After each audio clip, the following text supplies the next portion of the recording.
Would you look at?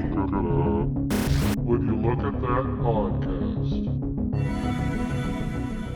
Welcome to our show where me and Pan, That's me. where we take a deep dive into something and have some fun and try to learn something along the way. And our subject today is, drumroll please, we're talking about the Brandon Armory Museum. Ooh, exciting. Yes, and more specifically, the M-109 Self Propelled Howitzer tank. And did you know the tank was actually a code name they used for the project because it looked like a giant water tank and it stuck?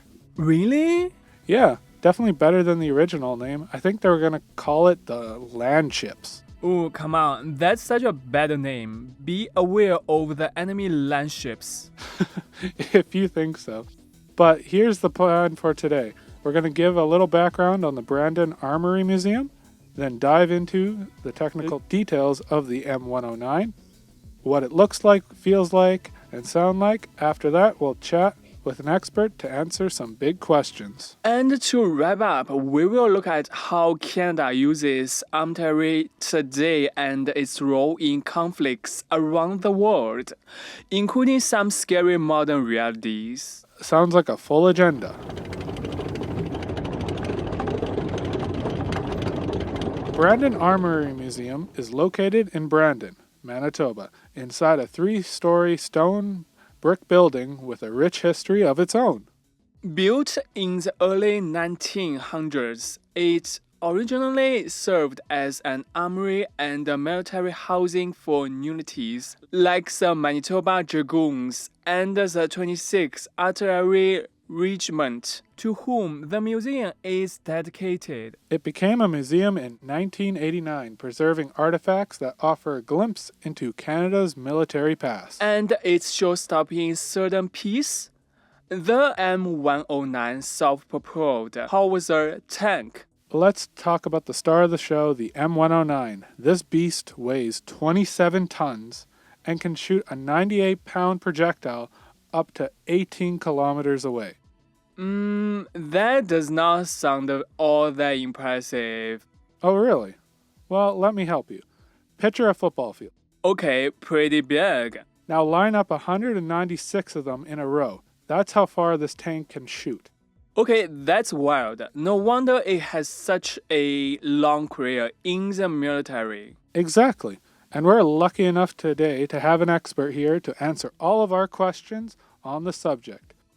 I give you Jessica Berard. Thank you for having me on your podcast. I'm excited to answer your questions. And I look forward to hearing them.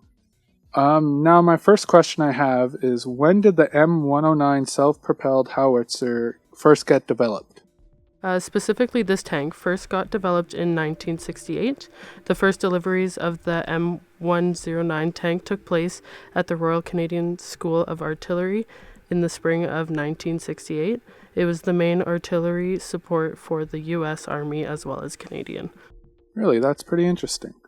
My next question is, how big were the crews to run this tank? The M109 tank requires a crew of 4. The roles of these individuals are typically known as commander, driver, gunner, and ammunition handler, each playing a crucial role in its operation. The soldiers who worked with the M109 tank faced a lot of different challenges, often working under intense pressure and in dangerous situations. Their ability to maneuver the tank and deliver specific fire support was fundamental in protecting ground troops and achieving different missions tasks. That's pretty impressive such a small crew could do such. Why was the M109 Self-Propelled Howitzer an important piece of equipment in military history? There are different reasons as to why the tank is an important piece of history. First, its importance of being outside of the Brandon Armory Museum is that it is a tribute for military service and sacrifices made by the soldiers who fought in war. The next important fact was discussed previously. The tank itself served in the Canadian Armed Force for 37 years, from 1968 to 2005. Another important fact about its importance is that it was made for mobility and firepower, therefore providing crucial artillery support on the battlefield. Okay, and why and when was it retired? The final shoot was on February 25th, 2005, with the 1RCHA battery firing its last round, symbolizing the full M-109 tanks in Canadian service. Okay, thank you. That's all the questions we had for you. Was there anything you'd like to add? I think we covered a lot of important details about the tank. Something I would like for the audience to take away from this podcast is the importance of recognizing historical artifacts in public and acknowledging them to gain further information about the past and to become more aware of learning opportunities around us. Well, thank you again. It's been very informational and I learned a lot. Awesome, thanks for having me. The M109 is an impressive piece of equipment, but it's nothing compared to the soldiers who operate it. And to anyone listening who has served or is serving, thank you for your service.